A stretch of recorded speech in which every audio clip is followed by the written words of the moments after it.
This is Tammy Cromer-Campbell, and I'm going to tell you about my project, Fruit of the Orchard Environmental Justice in East Texas, to my newest project, Environmental Justice in the USA. Fruit of the Orchard was published just last year by the University of North Texas Press, and it's about a small, mostly African-American community called Winona, Texas. They had a hazardous waste injection well facility come into the community and tell them that they were going to install a saltwater injection well facility, which is common for the oil and gas region, and then plant fruit orchards on the remaining land. Instead, trucks and trains from all over the United States, Canada, and Mexico came to Winona to dump the most toxic waste known to man into the open-ended wells. No fruit orchards were ever planted. Subsequently, some of the people and children that I photographed, they died from what many believe were the toxic exposures from this facility. Now, with this book finally published, I had hoped that the media would pick up on the fact that what happened in Winona, Texas is not isolated to Winona. If you look, you will find it. Environmental justice is practically everywhere. There's an industrial site. There's usually a poor minority community living near the industrial site, having to bear the brunt of the pollution. So that is my quest. I want to go across the United States and document these communities, try to get to know them so that you, the audience, will get to know them as well. I started in Seattle with the Duwamish tribe. The Duwamish tribe is actually not even designated as a tribe, which is an injustice on its own right, but they also can't canoe in the river that is named after them, the Duwamish River there in Seattle. It is considered a Superfund site. It was designated in 2002 as a Superfund site, which means that the Federal Environmental Protection Agency is supposed to come in and clean it up. Well, since it was designated, it has been recontaminated.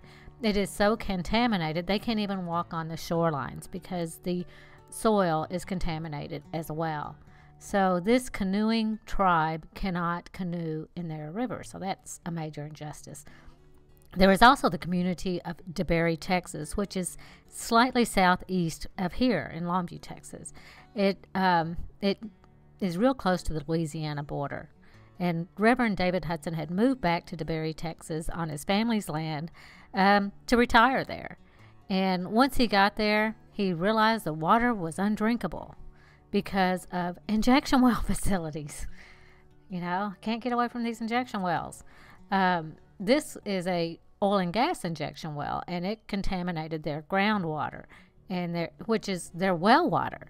This community of DeBerry, Texas, drinks from well water. They don't have community service.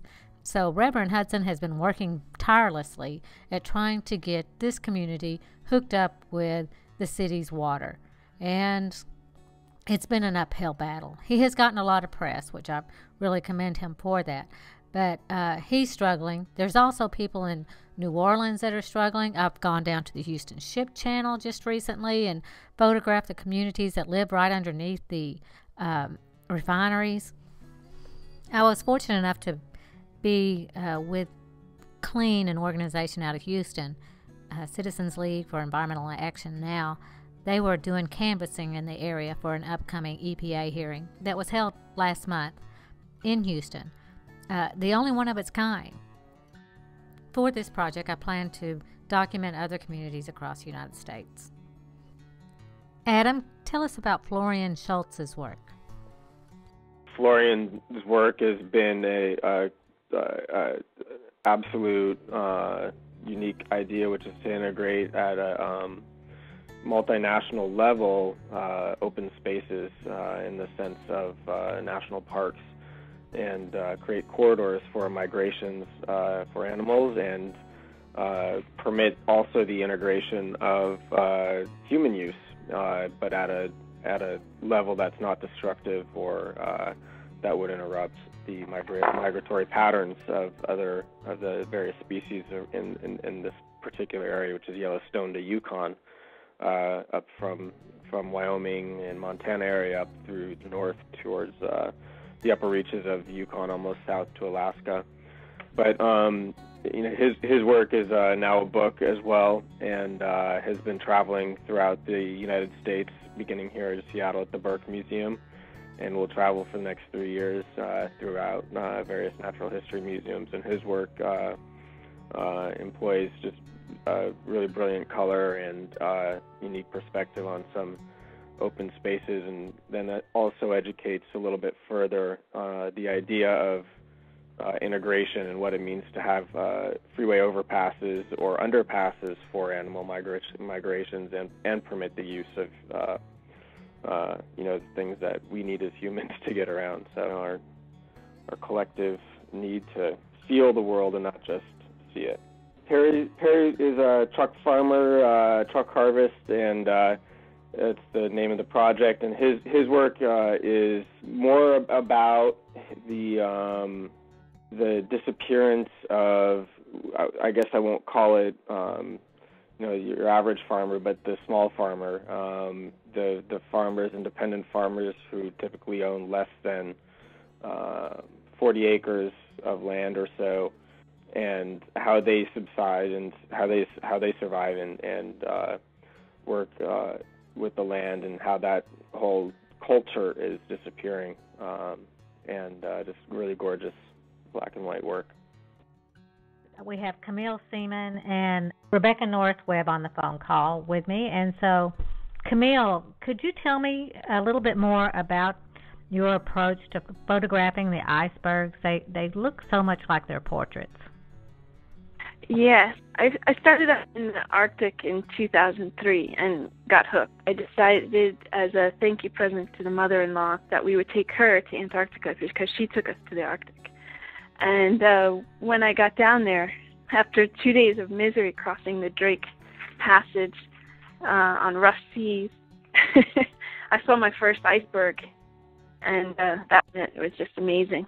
I didn't know how to even categorize what it was, how it was affecting me or anything like that until much later. But during that trip, it was the icebergs in particular that spoke to me, about us as humans, our experience on this planet, our individuality, our beauty, our awe, just so much. Technically speaking, we were lucky enough to have very bad weather, and there was a lot of cloud cover and storms and freezing rain and that sort of thing. And so the icebergs do this wonderful thing in that kind of light where they glow and they seem to emit their own light. They seem to be lit from within. And in fact, I actually got someone saying, "Did you light those with a softbox?"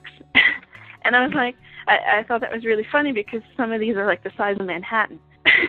And I was like, no, that's just the natural sky, But basically, it's because the cloud cover was less than 1,000 feet, and the icebergs have this effect. But as soon as the sun came out, they just turn white and aren't so interesting. Well, they're very beautiful, and I do hope that people do come into the gallery to see them. We also have on the phone call Rebecca Norris Webb. Rebecca, could you tell us a little bit more about your project?